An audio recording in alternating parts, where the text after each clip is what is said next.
I've been getting tilted a bit more than usual recently. Probably not the first thing you expected to hear with this video title, but here we are. We'll get to that later though. Before we do, don't forget to subscribe if you want to be the first to see more content designed to help you rank up just like this. Keep in mind that these tips did work for me, but you may need something different. That is up to your own judgment.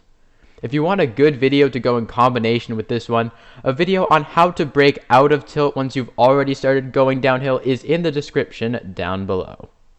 Hello everyone, my name is Achax, and this is how to never tilt in Valorant.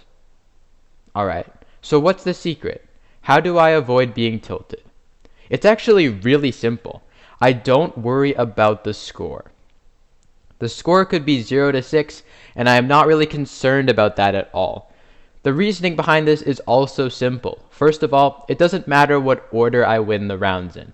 If the opponent wins 11 and then I win 13, it counts the same as mostly going 1 for 1 and then finishing 13-11 at the end. Secondly, as the game progresses, I learn more about my opponents and I can use this to beat them later.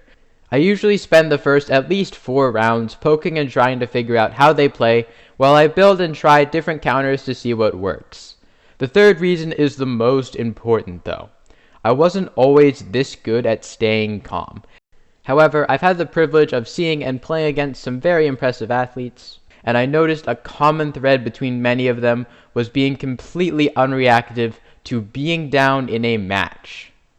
Once I saw how little emphasis they put on the score, I realized I needed to consciously practice doing the same if I wanted to reap the rewards of becoming as calm as them. The problem was, I didn't know how they did it. Here's what I found. The ultimate key to not getting tilted is being hyper-focused.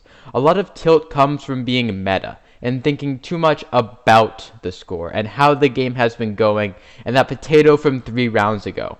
It comes from this unnecessary over-analysis of past events that can't be changed. By getting in the zone and being focused on the present and the future, I'm usually not so much resisting tilt as having it never rise or even occur to me in the first place. Let me explain what I mean by that. People have a limited amount of mental processing, right? At least I do.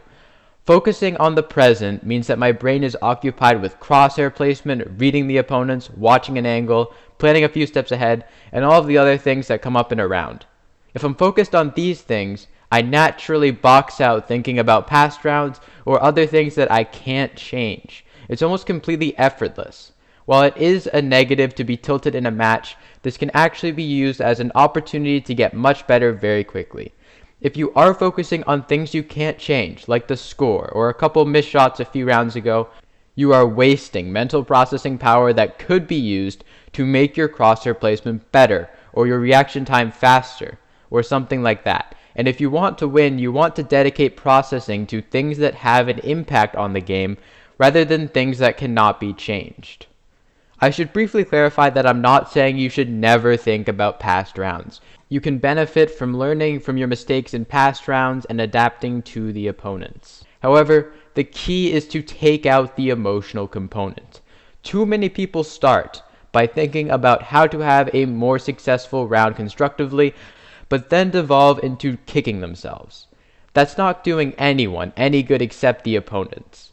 I think the crucial misstep many players make here is to frame past round analysis as what should I have done instead. I think of it as what could I do next time. Although it's a subtle difference, one is trapped in the past and the other is oriented in the future.